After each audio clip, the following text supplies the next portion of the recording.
इस वीडियो में मैं आपको क्लास 12th के हिस्ट्री का चैप्टर नंबर फर्स्ट ईट मन के तथा अस्थियाँ इस चैप्टर का पार्ट फोर्थ करवाने जा रहा हूँ। इस वीडियो में मैं जितने भी टॉपिक्स को कवर कराऊंगा उस पर बेस्ड पीवाईक्यू क्वेश्चन को भी सॉल्व कराऊंगा। सो वीडियो को शुरू से अंत तक पूरा जरूर देखना।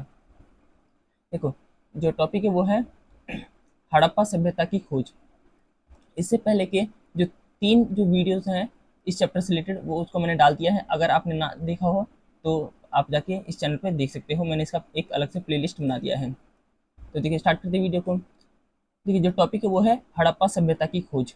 इसमें हमें पढ़ना है कनिंघम का भ्रम।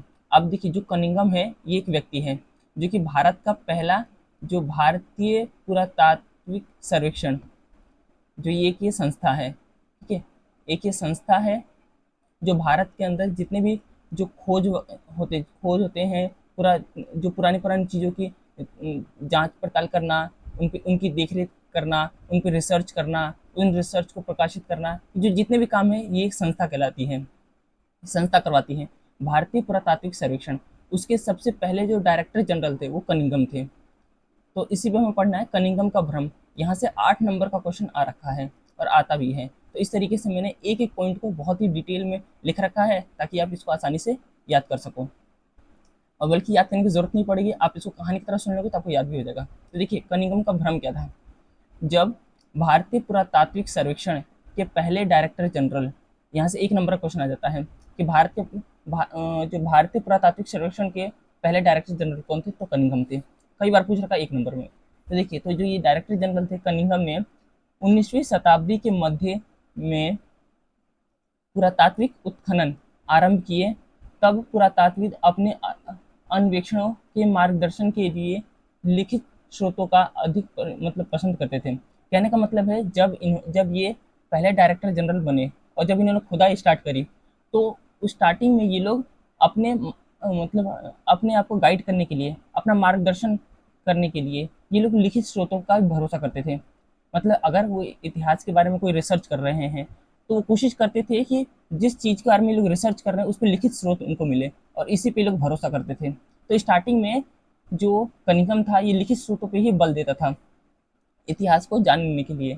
इसके अलावा कनिंघम की मुख्य रुचि भी आरंभिक ऐतिहासिक, लगभग 6ठी शताब्दी ईसा पूर्व से 4थी शताब्दी ईसवी तथा उसके बाद के कालों से संबंधित थी। मतलब जो कनिंघम था उसके लिए इतिहास जो है, भारत का जो इतिहास है वो स्टार्ट होता है 600 बीसी से लेकर, मतलब प्रारंभिक जो भारत का इतिहास है उसके अनुसार 600 बीसी से लेकर वो ये है 400 एडी, इसके बीच है। मतलब यहाँ से वो ये मानता है कि इस टाइम पीरियड में भारत का जो इतिहास है वो स्टार्ट होता है। इसके अकॉर्डिंग ऐसा था। अब देखो, बीसी जो होता है, ईसा पूर्व जो होता है, ये बड़े डेट से छोटे डेट की तरफ चलता है, ठीक है। इससे पहले भी मैंने इसको समझा रखा है। देखिए, जैसे कहने का मतलब है, जैसे 600 बीसी है। अब इसके बाद 100 साल बीतेगा तो 500 बीसी आएगा, फिर 100 साल बीतेगा तो 400 बीसी आएगा। इस सर्च करते करते करते करते ऐसा भी आएगा कि 100 ईसा पूर्व भी आएगा। फिर जब एक होगा तो वो ईसवी हो जाएगा, ईसा पूर्व में वो केवल ईसवी होगा। फिर दो, एक साल बीतेगा तो 2 ईसा ईसवी होगा। इस तरह से करते करते 100 साल बीतेगा तो 100 ईसा पूर्व होगा, 200 साल बीतेगा तो 200 ईसा पूर्व होगा। इस तरीके से बीसी से एडी की तरफ ये इस तरह की जो तिथियां वो चलती हैं। तो जो कनिंघम है स्टार्टिंग में क्या करता है, देखो, जब ये खुदाई स्टार्ट करता है तो ये लिखित स्रोतों पर ज़्यादा बल देता है। इसके अलावा इसके अनुसार जो भारत का इतिहास है वो 600 बीसी से 400 एडी के मध्य, मतलब इस काल में रखता है भारत के इतिहास को, प्राचीन इतिहास को, ठीक है। अब क्योंकि इसका मानना था कि भारत का जो इतिहास है वो 600 बीसी से ही स्टार्ट होता है। अभी इसका मतलब ये है कि अभी इसने हड़प्पा सभ्यता के बारे में इसने कुछ नहीं जाना है, क्योंकि हड़प्पा सभ्यता का हमने 3 चरण पढ़े हैं कि जो 7000 ईसा पूर्व से लेकर जो स्टार्ट होती है, जो प्रारंभिक हड़प्पा है, और ये चलती है 1300 ईसा पूर्व तक। तो इस तरीके से मैंने पढ़ा है। तो इसका मतलब ये है कि कनिंघम को अभी हड़प्पा के बारे में कोई जानकारी नहीं है। इसके आगे देखिए, आरंभिक बस्तियों के पहचान के लिए उन्होंने 4ठी से 7वीं शताब्दी ईस्वी के बीच उपमहाद्वीप में आए चीनी बौद्ध तीर्थयात्रियों द्वारा छोड़े गए वृत्तांतों का प्रयोग किया। मतलब इन्होंने जो ये कनिंघम है, इसने आरंभिक बस्ती है, आरंभिक बस्ती की पहचान के लिए और उन पे जो रिसर्च कर रहा था उसकी पहचान के लिए उसने जो स्रोतों का यूज़ किया वो क्या है, 4ठी से 7वीं शताब्दी के बीच जो भी जो चीनी बौद्ध यात्री थे वो भारत में आए थे तो वो अपनी कुछ पुस्तकें लिखते थे, अपनी यात्रा वृत्तांत के बारे में लिखते थे। तो उन यात्रा वृत्तांतों का प्रयोग करते थे कि उस टाइम की जो बस्तियां होती थी वो किस प्रकार की हुआ करती थी। ठीक है। इसके अलावा कनिंघम ने अपने सर्वेक्षण के दौरान मिले अभिलेखों का संग्रह किया, जितने भी उसको चीजें मिली उसका संग्रह किया, प्रलेखन किया तथा अनुवाद भी किया। और उत्खनन के दौरान वे ऐसी पुरावस्तुओं को खोजने का प्रयास करता जो उसके विचार से सांस्कृतिक महत्व की थी। मतलब वो केवल अब देखो इसमें क्या है, कनिंघम का भ्रम क्या था, पहले तो वो केवल लिखित स्रोतों पर ही बल देता था। दूसरा क्या है, उसका मानना था कि जो भारत का जो मुख्य जो प्रारंभिक इतिहास है वो 600 बीसी से लेकर 400 एडी के मध्य है। इसके अलावा वो जो भी रिसर्च वगैरह करता था, जैसे प्रारंभिक वस्तु की पहचान करनी है, तो उसके लिए वो निर्भर होता था प्राचीन जो काल में जो बौद्ध यात्री आए थे उनके जो यात्रा वृत्तांत हैं उनके अकॉर्डिंग इन सब चीज़ों को देखता था। इसके अलावा ये सांस्कृतिक विचारों के सांस्कृतिक जो महत्व है की जो चीज़ें हैं उन पर ज़्यादा बल दिया करता था। इसके अलावा देखो हड़प्पा जैसे पूरा स्थल जो चीनी, अब जो देखो हड़प्पा की बात करें तो हड़प्पा क्या है, हड़प्पा के टाइम कोई भी किसी प्रकार का कोई चीनी यात्री यहाँ पे आया नहीं था, ना ही किसी के वृत्तांत में चीजें देखने को मिलती हैं। तो देखो जैसे हड़प्पा जैसे पूरा स्थल जो चीनी तीर्थ यात्रियों की यात्रा कार्यक्रम का हिस्सा नहीं थे, क्योंकि इस टाइम पीरियड पे चीनी यात्री यहाँ पे नहीं आए हुए थे। और एक आरंभिक ऐतिहासिक शहर भी नहीं था, कनिंघम के अन्वेषण के ढांचे में उपयुक्त नहीं बैठता है। मतलब कनिंघम के अनुसार जो रिसर्च करने का जो तरीका है वो उसके इसके अकॉर्डिंग नहीं बैठता है हड़प्पा। हालांकि देखो, हालांकि हड़प्पाई पुरावस्तु कभी कभी कनिंघम तक पहुंची भी थी, मतलब जब वो रिसर्च कर रहा था तो वहां तक उसके पास ये चीजें पहुंची भी, हड़प्पा की पुरावस्तु है, पर वह फिर भी समझ नहीं पाया कि पुरावस्तुएं कितनी पुरानी है। ठीक है, क्योंकि जाहिर सी बात है अभी लिखित स्रोतों की पर अपना ध्यान देता है, और हड़प्पा के अंदर जो लिपि है वो अभी तक पढ़ी भी नहीं जा सकी है। तो इस प्रकार से ये है कि जो हड़प्पा की जो पुरावस्तु मिली है वो उसका सही प्रकार से कालक्रम ठीक मतलब प्रकार से पता लगा ही नहीं पाया। एक अंग्रेज ने कनिंघम को एक हड़प्पाई मुहर दी। कनिंघम ने मुहर पर ध्यान तो दिया, परंतु वह इसका सही कालखंड पता नहीं लगा, मतलब सही जो टाइम पीरियड है वो पता नहीं लगा पाया। ऐसा इसलिए हुआ क्योंकि कई और लोगों को लगता था कि भारतीय इतिहास का प्रारंभ गंगा घाटी में पनपे शहरों के मध्य ही हुआ है। जैसे गंगा घाटी की बात करें ना, तो ये भारत का जो ये वाला हिस्सा है, जो ये इस प्रकार का जो ये वाला हिस्सा है उत्तर भारत वाला, ये गंगा घाटी की बात हो रही है। तो कई कनिंघम की तरह कई जो पुरातात्विक थे उनको ये लगता था कि भारत का जो प्रारंभिक इतिहास है वो गंगा से ही स्टार्ट हुआ है, गंगा घाटी से ही स्टार्ट हुआ है। बल्कि भारत का जो इतिहास है इधर देखोगे तो ये सिंधु वाला जो क्षेत्र है, हड़प्पा वाला क्षेत्र है, यहाँ से हमें देखने को मिलते हैं। तो यही था कनिंघम का भ्रम जो कि हमने इसमें देखा है। ये 8 नंबर में क्वेश्चन पूछ रहा है, इसलिए इसको क्या मैंने हर एक छोटे छोटे पॉइंट को मैंने डिटेल से लिख रखा है, ताकि क्या है आपको ज़्यादा दिक्कत हो ना हो। इसके अलावा जो अगला है एक नवीन प्राचीन सभ्यता, अगला टॉपिक है। देखो इसमें क्या मिलता है हमें पढ़ने को। तो 20वीं शताब्दी के आरंभिक दशक में दयाराम साहनी ने हड़प्पा में मोहरों की खोज की। एक व्यक्ति है, इन्होंने हड़प्पा के अंदर मोहरों की खोज की, सिक्कों की खोज की। अब यह मुहर निश्चित रूप से कहीं अधिक प्राचीन काल से संबंधित था। अब हड़प्पा से है तो प्राचीन काल से ही संबंधित होगा। राखलदास बनर्जी एक दूसरे पुरातात्विक हैं, ने हड़प्पा के समान मोहनजोदाड़ो, राखलदास बनर्जी ने हड़प्पा से मोहरों की खोज की, वहीं पे राखलदास बनर्जी ने मोहनजोदाड़ो से सेम उसी प्रकार के एक मोहर को खोज निकाला। अब क्या है, अब देखो इससे यह निष्कर्ष निकाला गया कि ये दोनों पुरास्थल एक ही पुरातात्विक सांस्कृतिक से संबंधित हैं। अब हड़प्पा से जो मोहरें मिली हैं वही सेम मोहरें जो है मोहनजोदाड़ो से भी मिली हैं, जिसके आधार पर ये निष्कर्ष निकाला गया कि कहीं ना कहीं जो ये दोनों स्थल हैं ये आपस में जुड़े हुए हैं, एक ही संस्कृति से जुड़े हुए हैं। ठीक है, अब देखो इसी पे क्या है, एक नंबर का क्वेश्चन पूछ रखा है बोर्ड के अंदर। ठीक है, मैं उसको भी कराऊंगा। देखो इसी खोज के आधार पर 1924 में भारतीय पुरातात्विक सर्वेक्षण के डायरेक्टर जनरल जॉन मार्शल ने पूरे विश्व के समक्ष सिंधु घाटी में एक नवीन सभ्यता की खोज की घोषणा की। मतलब 1924 से पहले इसकी घोषणा नहीं की गई थी। 1924 से पहले माना ही नहीं गया था कि हड़प्पा जैसी कोई चीजें भी थी। ठीक है, क्योंकि कनिंघम जैसे बहुत सारे पुरातात्विक थे जिनका मानना था कि भारत का जो इतिहास है वो 600 बीसी से स्टार्ट होता है, ईसा पूर्व से स्टार्ट होता है, जबकि हड़प्पा जो इससे बहुत पुराना था। तो यही रीजन रहता है कि क्या है कि 1924 में आके इसकी घोषणा की जाती है। और किसके द्वारा की जाती है, तो जॉन मार्शल के द्वारा किया जाता है, जो उस समय भारतीय पुरातात्विक सर्वेक्षण के डायरेक्टर जनरल थे जॉन मार्शल। 1924 में इन्होंने पूरे विश्व के समक्ष बातें रखी। इसके अलावा देखो जो ये क्वेश्चन आया था सीबीएसई 2024 के प्री बोर्ड में क्वेश्चन पूछा गया था कि जो पुरातात्विकों के अनुसार संस्कृति शब्द के विषय में निम्नलिखित में से कौन सा कथन सही नहीं है? संस्कृति के विषय में कौन सा कथन सही नहीं है? देखो, पहला है यह पूरा वस्तुओं का समूह जो एक विशिष्ट शैली से होता है। हाँ, बिल्कुल सही है, क्योंकि पुरातात्विक जो है ये संस्कृत जो शब्द है वो यूज करते हैं एक ही संस्कृत। जैसे हमने पढ़ा हड़प्पा से जो हमें मोहर मिली, सेम मोहर जो है मोहनजोदड़ो से मिली। अब यहाँ की मोहर है, यहाँ की मोहर है, समान है, तो पुरातात्विक ने क्या निष्कर्ष निकाला था कि एक ही संस्कृति के स्थल है, जिस जो संस्कृति यहाँ पे वही संस्कृति यहाँ पे। तो ये बात ये कह रहा है कि यह पूरा वस्तुओं का समूह जो एक विशिष्ट शैली का होता है, विशिष्ट मतलब एक अनोखी शैली का होता है। हाँ, बिल्कुल ठीक है, संस्कृति से संबंधित है। देखो, दूसरा है यह एक भौगोलिक क्षेत्र में पाया जाता है। बिल्कुल ठीक है, एक निश्चित भौगोलिक क्षेत्र में पाया जाएगा।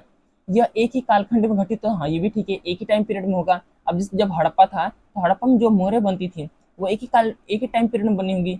जब हड़प्पा सभ्यता खत्म हो गई तो जाहिर सी बात है ये जो मोहरें हैं ये भी खत्म हो गई। अब आने वाले जो टाइम में जो नए राज्य या फिर जो नए क्षेत्र उभर कर आए, राजा उभर कर, उन्होंने अपने अनुसार चीजों को देखा, तो ये एक ही कालखंड में घटित होता है, ये भी ठीक है। यह अलग अलग सभ्यताओं से संबंधित नहीं, ये गलत हो जाएगा।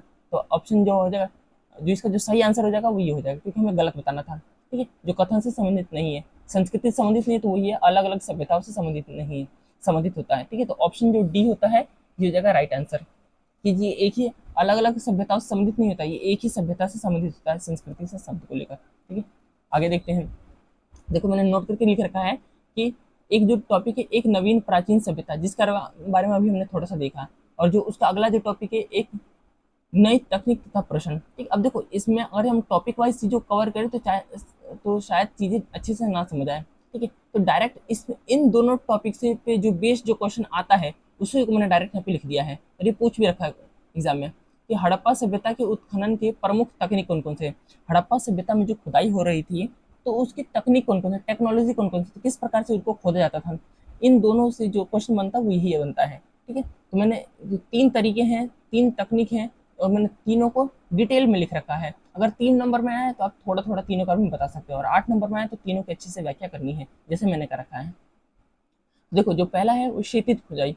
हड़प्पा सभ्यता का जो जब खोदा जा रहा था, उत्खनन किया जा रहा था, तो पहले जो सबसे पहले जो तरीका था वो ये था क्षैतिज खुदाई। इसके माध्यम से चीज़ों को जाना और पहचाना जाता था। अब देखो इसमें होता क्या था, जॉन मार्शल के नेतृत्व में खुदाई टीले पर समान क्षैतिज इकाई में की जाती थी। कहने का मतलब ये है, जैसे मान लेते हैं कि ये एक जगह है, अब उनको अभी किसी पुरातात्विक को ये लगता है कि इसके नीचे हमें प्राचीन सभ्यताएं मिल सकती हैं, तो डायरेक्ट क्या है वो डायरेक्ट यहाँ पे इस तरीके से खोदना स्टार्ट करते हैं, यहाँ खोद के यहाँ पे मिट्टी वगैरह निकालते हैं, और जो भी चीज़ें मिलती है उस पर रिसर्च वगैरह करना स्टार्ट कर देते हैं। ये होता है क्षैतिज खुदाई, कि डायरेक्ट कुछ देखना उखना नहीं, डायरेक्ट आए उनको खोदे जहाँ तक उनको लगता है, और फिर उनके मलबे से को भी जो अवशेष मिले या फिर उनके गड्ढों में जो अवशेष मिले उन पर जाँच पड़ताल करना, उनकी देख करना, और उस पर अपना चीज़ों को प्रकाशित करना, ये सारी चीज़ें हैं। तो क्षैतिज खुदाई में ऐसा होता है। इसके अलावा इस तकनीक में टीलों के स्तर विन्यास का मतलब होता है लेयर। ठीक है, जैसे मान लेते हैं, देखो जैसे ये मतलब ये स्तर मतलब इस सतह है, तो स्तर विन्यास का मतलब होता है लेयर कर देना है, कि एक लेयर ये हो गई मिट्टी की, फिर दूसरी लेयर ये हो गई, इसको देखते हैं, फिर तीसरी लेयर ये देखते हैं। ठीक है, इसको कहते हैं स्तर विन्यास। इसकी अनदेखा की गई, डायरेक्ट आए सबको खोदे एक साथ और इसको निकाल दिए।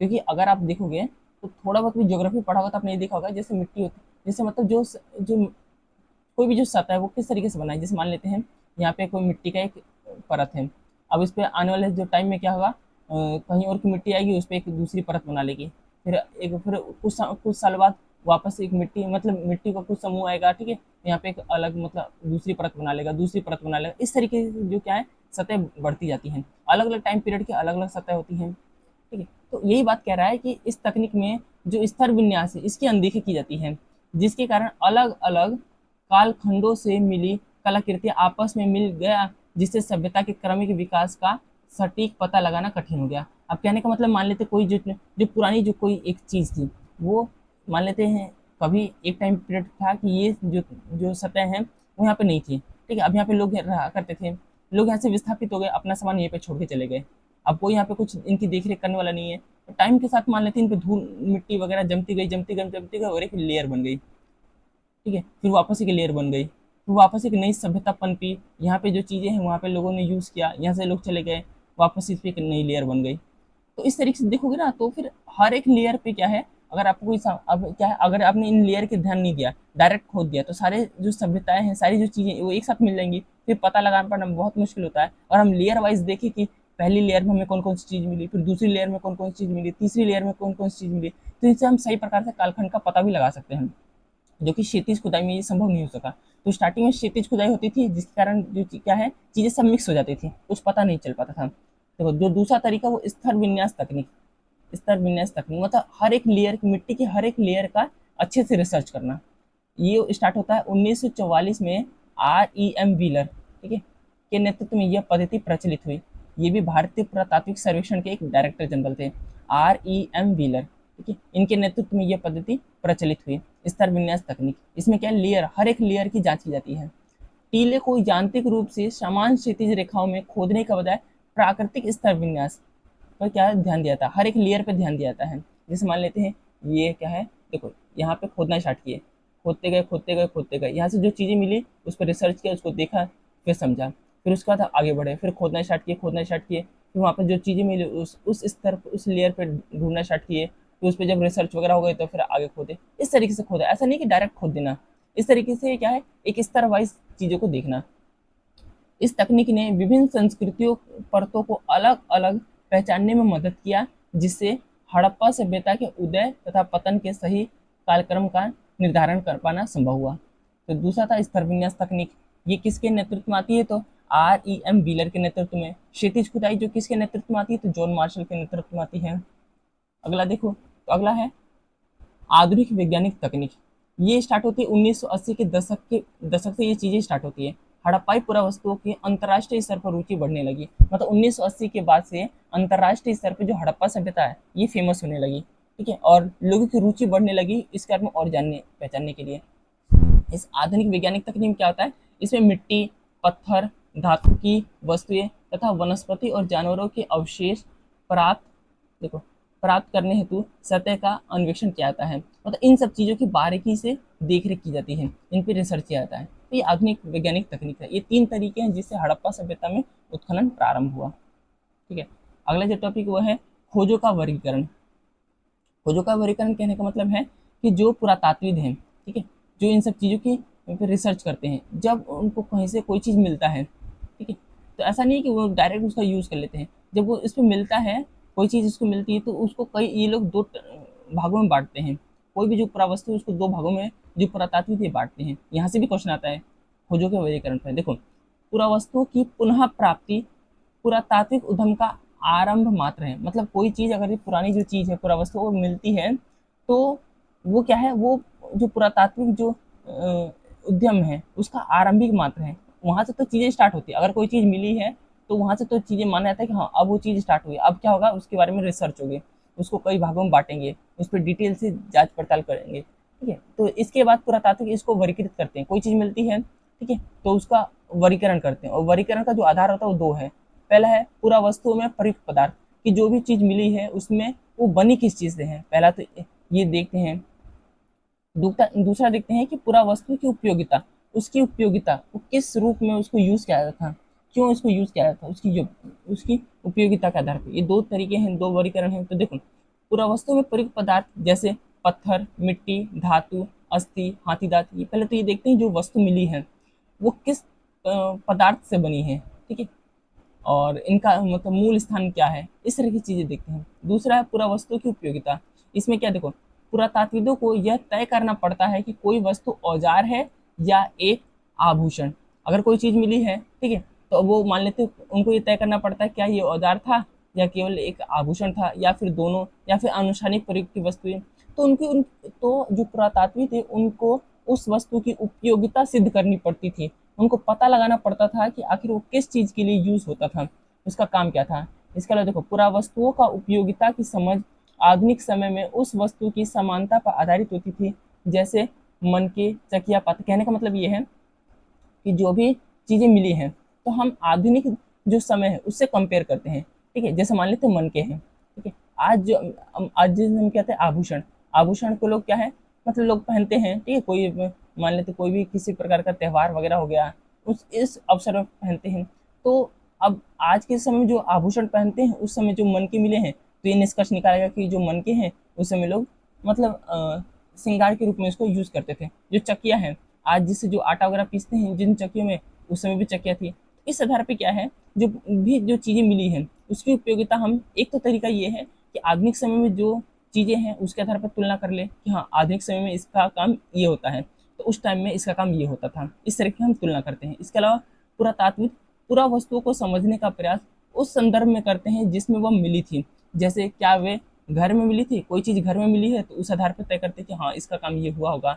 नाले में मिली है तो उस आधार पर उसको उसके बारे में रिसर्च कर मतलब बताते हैं। कब्र में मिली या भट्टी में मिली है, मतलब कहाँ मिली है, किस संदर्भ में मिली है, उस हिसाब से उसकी व्याख्या करने का प्रयास करते हैं पुरातात्विक। कभी कभी पुरातात्विदों को अप्रत्यक्ष साक्ष्यों का भी सहारा लेना पड़ता है। उदाहरण के लिए हड़प्पा स्थलों से कपास के टुकड़े मिले हैं, परंतु पहनावे के लिए अप्रत्यक्ष साक्ष्य जैसे मूर्तियों के चित्रण पर निर्भर रहना पड़ता है। अब कपास के टुकड़े मिले हैं, लेकिन क्या है, पहनावा वगैरह के बारे में जानने पहचानने के लिए मूर्तियों का जो चित्रण है उसका हम प्रयोग करते हैं। ठीक है, जो पुरातात्विक उसका प्रयोग करते हैं, क्योंकि क्या मूर्तियाँ जो है किस रूप में मूर्तियों को रखा गया है, किस प्रकार के कपड़े पहनाए गए हैं, तो मुख्यतः जो जिस प्रकार की जो कपड़े हैं मूर्तियों को पहनाए गए होंगे, लोग भी उसी प्रकार के जो कपड़े वगैरह वो पहनते होंगे। तो इस तरह अप्रत्यक्ष साक्ष्य का भी प्रयोग करते हैं। इसके अलावा पुरातात्विदों को संदर्भ की रूपरेखा को विकसित करना पड़ता है। तो ये तरीका है कि जो पुरातात्विक है किस प्रकार से कोई चीज़ जो है उसका यूज़ किया जाता है वो पता लगाने का काम करते हैं। आगे देखते हैं, अगला जो टॉपिक है, लास्ट टॉपिक है व्याख्या की समस्या है। ठीक है, यहाँ से जो क्वेश्चन आता है, टॉपिक करने से अच्छा क्वेश्चन ही देख लेते कि कौन सा क्वेश्चन आता है। यही क्वेश्चन नहीं आता है यहाँ से कि हड़प्पा वासियों की धार्मिक मान्यताओं पर पुरातात्विदों के विचार। अब कईयों का मानना है कि यहाँ पे धार्मिक चीजें थी, कईयों का मानना नहीं थी, तो वही हमें देखना है, वही बताना है। इस टॉपिक से यही क्वेश्चन ही आता है। देखो, आरंभिक पुरातात्विदों को लगता था कि जो वस्तुएं असामान्य और अपरिचित, मतलब जो जो वस्तु अजीब हैं, वो संभवतः धार्मिक महत्व की होती होंगी। इसमें आभूषणों से लदी हुई नारी की मूर्तियां शामिल है जिसे मातृ देवी की संज्ञा दी गई थी, तथा पुरुषों की भी मूर्तियां हैं जिसे पुरोहित राजा, मतलब एक मूर्ति मिली है जिसे क्या पुरातात्विक ने मातृ देवियों की संज्ञा दी है। जो पुरुषों की एक मूर्ति मिली उसको पुरोहित राजा, और इस आधार पे कहा जाता था कि कहाँ कहीं ना कहीं क्या धार्मिक कार्य जो है हड़प्पा सभ्यता में हुआ करता था। इसके अलावा कुछ संरचनाओं को भी अनुष्ठानिक महत्व माना गया है। कुछ ऐसी संरचनाएं मिली है जिसमें विशाल स्नानाघर है, ठीक है, जो हमने पढ़ा था। विशाल स्नानागार तथा कालीबंगन तथा लोथल से मिली वेदियां सम्मिलित हैं। इसके अलावा मुहरों जिन पर संभवतः अनुष्ठान के दृश्य बने हैं, ठीक है, यज्ञ वगैरह के हैं, इन सब चीज़ों के दृश्य बने हैं, धार्मिक आस्था और प्रथाओं की संकेत करते हैं। इस आधार पर ये चीज़ें देखने मिलती हैं।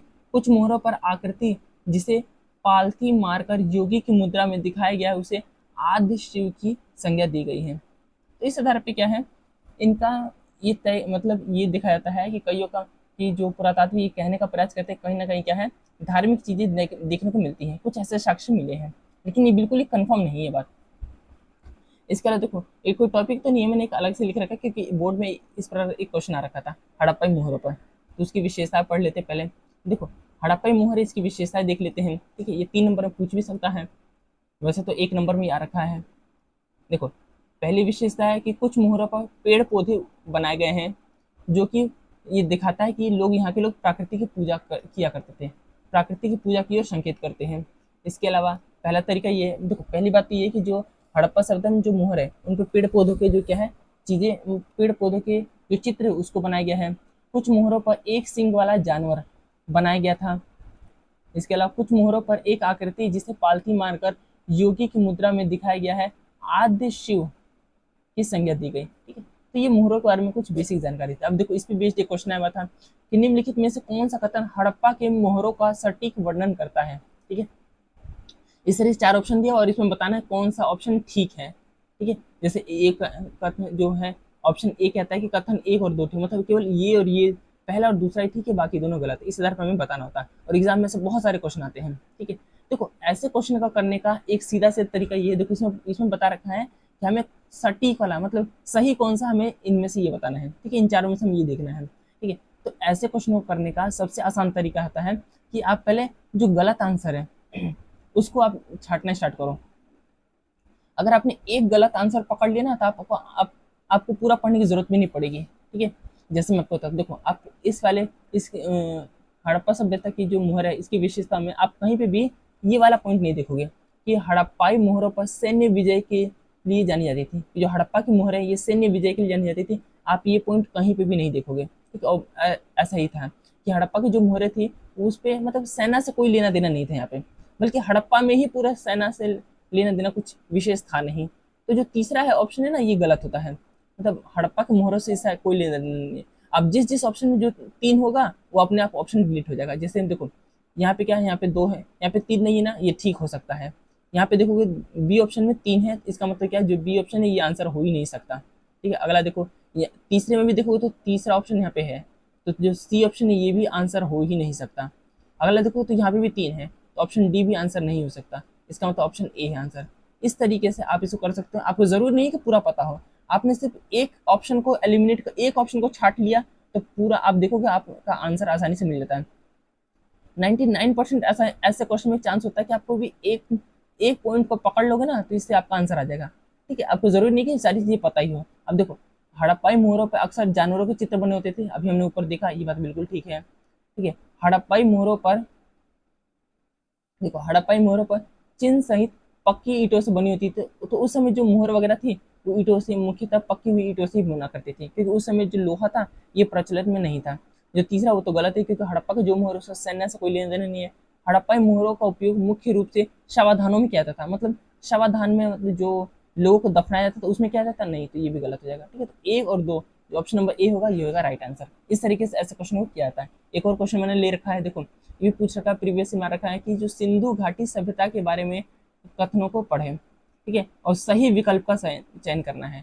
अब फिर से क्या है, अब सही विकल्प का चयन करना है ना, तो ऐसे में आप पहले गलत जो, अच्छा पढ़ना इस वजह से स्टार्ट करो। ठीक है, और कोशिश करो जो गलत वाला ऑप्शन है वो आपको मिल जाए, तो गलत ऑप्शन छाटने से हम आसानी से चीज़ों को कर पाते हैं। जैसे देखो आरंभिक और विकसित हड़प्पा संस्कृतियों के निर्वाह के तरीके समान थे। ये कह रहा है कि जो आरंभिक, जो सबसे पहला स्टार्टिंग जो हड़प्पा सभ्यता है, जो विकसित हड़प्पा सभ्यता है, इनकी संस्कृतियों में निर्वाह के तरीके, जीवन जीने के तरीके समान थे। ये कह रहा है, जो कि गलत है। मतलब स्टार्टिंग में 7000 ईसा पूर्व के आसपास देखोगे हड़प्पा सभ्यता, और एक मान लेते हैं 2100 ईसा पूर्व के आसपास या 2000 ईसा पूर्व के आसपास के जो हड़प्पा देखोगे उसमें जमीन आसमान का अंतर है निर्वाह के तरीके में। ठीक है, इस टाइम पीरियड पे लोगों जो क्या है, बड़े स्तर पे खेती तो नहीं करते थे, बड़े स्तर पे लोग शिकार वगैरह किया करते थे, लेकिन इस टाइम पे आते थे ज़्यादा लोग खेती कर रहे हैं, तो मतलब जीवन निर्वाह के तरीके में बहुत बड़ा अंतर था। लेकिन ये कह रहा है कि जो जीवन निर्वाह का जो तरीका है वो समान था, तो इसका मतलब जो ऑप्शन ए है वो हो जाएगा गलत, और हमें सही बताना है। तो अब इन ऑप्शन में देखो, जहाँ जहाँ ए ऑप्शन एक होगा वो गलत हो जाएगा। ये कह रहा है, ऑप्शन ए कह रहा है कि एक भी ठीक है, लेकिन एक जो है गलत है, तो ये हो जाएगा गलत। ऑप्शन सी में देखोगे तो यहाँ पे भी एक है, ये भी हो जाएगा गलत। ऑप्शन डी में देखोगे यहाँ पे भी एक है, तो ये भी हो जाएगा गलत। ऑप्शन बी है जहाँ पे एक नहीं है, मतलब 3 गलत हो जाए तो अपने आप एक ठीक हो जाएगा। अब आपको पता, अभी बाकी जो 3 ऑप्शन आपको पता है ना है, कोई मतलब ही नहीं बनता। आपने एक ऑप्शन को देख लिया कि हाँ ये वाला ऑप्शन गलत है, तो आप इस तरीके से देखोगे तो आप एक ऑप्शन देखोगे कि जो 3 ऑप्शन अपने आप कट जाएंगे, एक ऑप्शन बच जाएगा, अब ये हो जाएगा आपका राइट आंसर। आगे देख लेते, देखो सिंधु घाटी सभ्यता के स्थलों में से एक में बाजरा पाया गया था, हाँ गुजरात के अंदर, गुजरात के अंदर ये बाजरा पाया गया था, ये बात बिल्कुल ठीक है। इसके अलावा पुरातात्विदों को कालीबंगन में जो जुते हुए खेत के प्रमाण मिले हैं, ये बात बिल्कुल ठीक है, हमने पहले पढ़ रखा है, पहली वीडियो में हमने पढ़ा है। आगे देखोगे तो पुरातात्विक प्राणी विज्ञानों ने जले हुए अनाज के आहार के आदतों का पुनर्निर्माण किया, तो ये बात बिल्कुल ठीक है, मतलब 2 3 4 ठीक है, 2 3 4 ठीक है।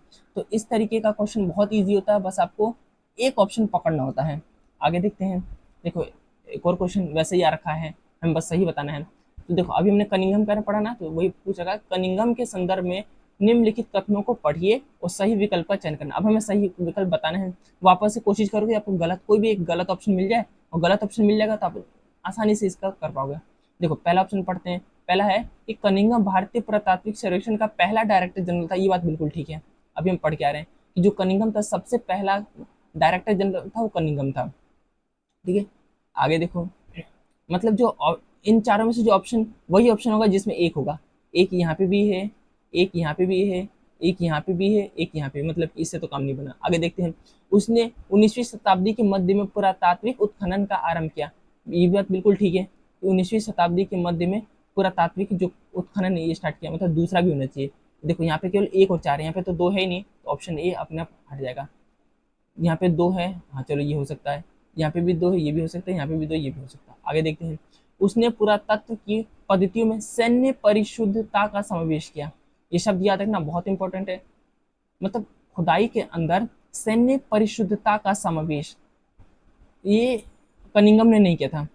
ठीक है, इसको कनिंघम ने नहीं किया था। इसको करने वाले व्यक्ति हैं, अभी आगे मैं आपको बताऊंगा। इस पर क्वेश्चन आया हुआ है, सैन्य परिशुद्धता का समावेश।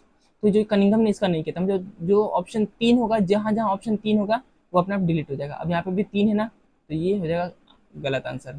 यहाँ पे भी क्या है, देखो यहाँ पे, चलो 1 और 2, 1 2 4। इसके अलावा तो देखो उसने चीनी बौद्ध यात्रियों द्वारा छोड़े गए वृत्तांतों का प्रयोग किया, मतलब ये बात बिल्कुल ठीक है। तो 1 2 और 4 ऑप्शन होने चाहिए। 1 2 इसमें भी, 1 2 इसमें भी, 4 इसमें, ऑप्शन नंबर डी। क्योंकि यहाँ पे देखो तो 4 है नहीं, क्योंकि जो कनिंघम है उसने जो चीनी बौद्ध यात्री थे, जो यात्रा करते थे, तो यात्रा के दौरान जो भी अपने यात्रा वृत्तांत लिखते थे उनका प्रयोग करता था कनिंघम। ये बात बिल्कुल ठीक है। 19वीं शताब्दी के मध्य उसने उत्खनन आरंभ किया, ये बात बिल्कुल ठीक है। और पहला डायरेक्टर जनरल था, ये बात ठीक है। लेकिन उसने सैनिक परिशुद्धता का समावेश उत्खनन में नहीं किया था, ये किसी और व्यक्ति ने किया था, अभी आगे चल के देखने वाले। तो इस तरीके से हमने देखा कि ऑप्शन नंबर जो 3 है वो गलत है। अब जहां जहां ऑप्शन 3 है उसको हटा दो। देखो सी में ऑप्शन 3 था, इसको हमने हटा दिया। ठीक है, इसके अलावा यहाँ पे तो ऑप्शन 3 है ही नहीं। चलो इसके अलावा देखो हमने ये देखा, इससे चलो यहाँ से तो ये काम नहीं बना। हाँ, लेकिन इसमें क्या आपको लगभग पूरा पढ़ना ही पड़ा। ठीक है, तो कुछ क्वेश्चन ऐसे मिलते हैं जिसमें आपको थोड़ा बहुत पता होना चाहिए पूरा, हालांकि ये क्वेश्चन भी ईजी था। ठीक है, आगे देखते हैं। मान लीजिए कि ये सारे क्वेश्चन प्रीवियस से पूछे गए हैं। मान लीजिए कि आप किसी संग्रहालय में जाते हैं और आपको हड़प्पा की मोहरें मिलती हैं जिस पर एक बैल का चित्रण है। इसमें हड़प्पा की मान्यता तथा प्रथाओं के बारे में क्या पता चलता है? अब बैल है तो क्या होगा, देखो बैल का प्रयोग कृषि में किया जाता है। हाँ बिल्कुल ठीक है। बैल को धन का प्रतीक नहीं, बैल को धन का प्रतीक नहीं मानते थे। बैल का संबंध ओमान से नहीं था। बैलों को सुरक्षा के लिए नहीं, सुरक्षा की दृष्टि से नहीं। इसी क्वेश्चन का निम्नलिखित, देखो निम्नलिखित में से 1944 में सेना के पूर्व ब्रिगेडियर और भारत के पुरातात्विक सर्वेक्षण महानिदेशक कौन थे? तो वो ये थे REM व्हीलर। ठीक है, यही व्यक्ति है, 1944 में आते हैं और ये सेना में ब्रिगेडियर के पोस्ट पे थे। और इन्होंने क्या किया है, इन्होंने ही इसका समावेश किया था। देखो अभी ने पढ़ा ना सैनिक परिशुद्धता का समावेश, तो जो सैनिक परिशुद्धता का जो समावेश है वो किसने किया था? इन्होंने किया था, REM व्हीलर ने किया था। बहुत बार क्वेश्चन पूछ रखा है। ठीक है, याद रखना सन 1944, एक ही ब्रिगेडियर थे, इन्होंने सैनिक पर क्या था ये, देखो सैनिक परिशुद्धता का समावेश इसको किया था इसमें। आगे देखते हैं। निम्नलिखित जानकारी की सहायता व्यक्ति की पहचान करना है। ठीक है, एक व्यक्ति की 2 विशेषता दी गई है, उसका नाम बताना है। देखो वह एक अभियंता, इंजीनियर, सर्वेक्षक और मानचित्रकार था। इसे तो कुछ पता नहीं चल रहा। 1815 में उन्होंने भारत का पहला सर्वेयर जनरल बनाया गया था। भारत का जो पहला डायरेक्टर जनरल था वो कनिंघम था। ये रहा कनिंघम, ये रहा मैकेंजी ग्रीनलैंड। देखो ये तो नहीं था। जॉन मार्शल अभियंता, अच्छा नहीं, डायरेक्टर जनरल पहला सर्वेयर जनरल है ना, तो ये तो है नहीं। अलेक्जेंडर ग्रीनलॉल ये तो नहीं है। मैकेंजी तो बिल्कुल नहीं है इसमें। ठीक है, ये जॉन मार्शल आएगा। REM व्हीलर विट करने ये आते हैं 44 में आते हैं। ठीक है, 1944 में आते हैं। तो ऑप्शन नंबर जो सी हो जाएगा सही आंसर, जॉन मार्शल। आगे देखते हैं।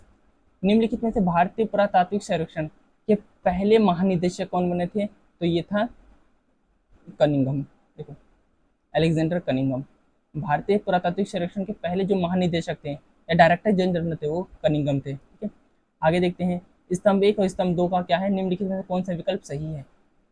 अब देखो ऐसे में क्या है, ऐसे में देखो 1 2 3 4 इसको इस तरीके से लाइन से लिख दिया है और पूछ रखा है बता कौन सा जो ऑप्शन है वो कहाँ आ जाएगा। मतलब मांड, देखो मांड जो है ये कहाँ पे है, राखीगढ़ी कहाँ पे है, नागेश्वर और कालीबंगन कहाँ पे है। ठीक है, तो ये आपको पता होना चाहिए इस तरीके का। अब वापस इसमें क्या है, आप किसी भी एक ऑप्शन को देख लो जो आपको पता होगा। ठीक है, अगर आपको ना पता तो तब कोई ना कोई, अगर ये देखो 4 है, अब अगर आप थोड़ा ढंग से भी आप पढ़ोगे तो कम से कम 1 या 2 तो पता ही होना चाहिए। अरे 1 2 भी पता हो ना तो आप इस तरह के ऑप्शन जो होते हैं इसका प्रयोग करके आप इसका सही आंसर मार्क कर सकते हैं। जैसे कालीबंगन है, कालीबंगन का है राजस्थान के अंदर है। ठीक है, मतलब 4 का जो आंसर होगा वो बी होगा। अब देखो 4 यहाँ पे ना, तो किस ऑप्शन में बी है? यहाँ पे तो डी है, तो ये जो ए ऑप्शन हो जाएगा ये हो जाएगा गलत। यहाँ पे सी है तो बी ऑप्शन भी हो जाएगा गलत। 4 के अंदर ए है तो ये भी हो जाएगा गलत। अपने आप आंसर जो होगा डी आ गया। ठीक है, जरूरी नहीं चारों पता हो, चारों में से कोई एक भी पता हो, एक या दो भी पता हो ना, आप आसानी से कर जाओगे। ठीक है, तो याद रखना कालीबंगन जो है वो राजस्थान में है। अब कालीबंगन चौथे नंबर पर, ये रहा चौथा नंबर है, इसका आंसर है बी। तो यहाँ पे देखोगे बी। अब आगे देख लेते हैं, देखो ए का डी है, मतलब जो मांड है ये कहाँ पे है, तो मांड जो है ये आपको मिलेगा जम्मू कश्मीर में। जम्मू कश्मीर। राखीगढ़ी, राखीगढ़ी हरियाणा में बहुत इंपॉर्टेंट साइट है, बार बार पूछ रखा है। नागेश्वर जो है ये गुजरात के अंदर है। ठीक है, आगे देखते हैं। हड़प्पा संस्कृति की प्राचीन पुरास्थल राखीगढ़ी वापस आ गया, किस राज्य में स्थित है, तो हरियाणा के अंदर स्थित है। अच्छा, the story of Indian archaeology पुस्तक के लेखक कौन से हैं, तो ये है एम एन राय। ठीक है, M N Roy. The story of Indian archaeology बहुत बार पूछ रखा है, याद रखना इसको। अगला है, हमें वापस से क्या है इसका, अच्छा नहीं, इस बार हमें क्या करना है, हड़प्पा पूरा स्थल दिया हुआ है और आज की अवस्थिति, आज मतलब कौन जो है कहाँ स्थित है, और इसके अलावा पेयर बना रखा है इस बार बताना है कौन सा विकल्प ठीक है, केवल 2 या 4 ठीक है, 1 4 ठीक है, 2 3 ठीक है, या 3 4 ठीक है। ठीक है, तो देखो अभी हमने देखा जो मांड जो है ये कहाँ पे है, तो ये मांड जो है जम्मू कश्मीर में था, लेकिन यहाँ पे इन्होंने पेयर गुजरात उत्तर प्रदेश बना रखा है, मतलब ये हो जाएगा गलत। मतलब जहाँ जहाँ एक होगा वो ऑप्शन गलत हो जाएगा, यहाँ पे एक नहीं है, यहाँ पे ए है ना, तो ये गलत हो जाएगा, क्योंकि इसमें हमें सही विकल्प बताना है। तो ए वाला तो गलत हो गया उत्तर प्रदेश में, बल्कि ये जम्मू कश्मीर के अंदर है मांडा यहाँ पे, और कहीं भी ए नहीं है। देखो दूसरा राखीगढ़ी, राखीगढ़ी हमने पढ़ा हरियाणा में, मतलब जहाँ जहाँ दूसरा ऑप्शन है ये भी जगह गलत, तो दूसरा ऑप्शन भी काट दो, यहाँ पे दूसरा ये काट दो, यहाँ पे दूसरा ये काट दो, अपने आप ये जगह राइट आंसर। नागेश्वर गुजरात के अंदर है तो बिल्कुल ठीक है, कालीबंगन ये राजस्थान के अंदर बिल्कुल ठीक है। ठीक है, तो ये कुछ ही साइट है, आप इनको याद रखना। बनावली हड़प्पा संस्कृति का प्राचीन पुरा स्थल निम्नलिखित में से किस राज्य में स्थित है, तो बनावली भी जो है वो हरियाणा में है। बनावली राखीगढ़ी दोनों हरियाणा में है, याद रखना। और जो कालीबंगन है ये जो है राजस्थान में है। निम्नलिखित में से कौन सा भारतीय पुरातात्विक सर्वेक्षण में पहले डायरेक्टर जनरल थे, तो कनिंघम थे। वापस से क्वेश्चन रिपीटेड है। ठीक है, तो इस तरीके से हमने इसके जितने भी जो पीवाई के क्वेश्चन है उसको हमने सॉल्व कर लिया है। और वीडियो पसंद आए तो वीडियो को लाइक और चैनल को सब्सक्राइब कर लेना।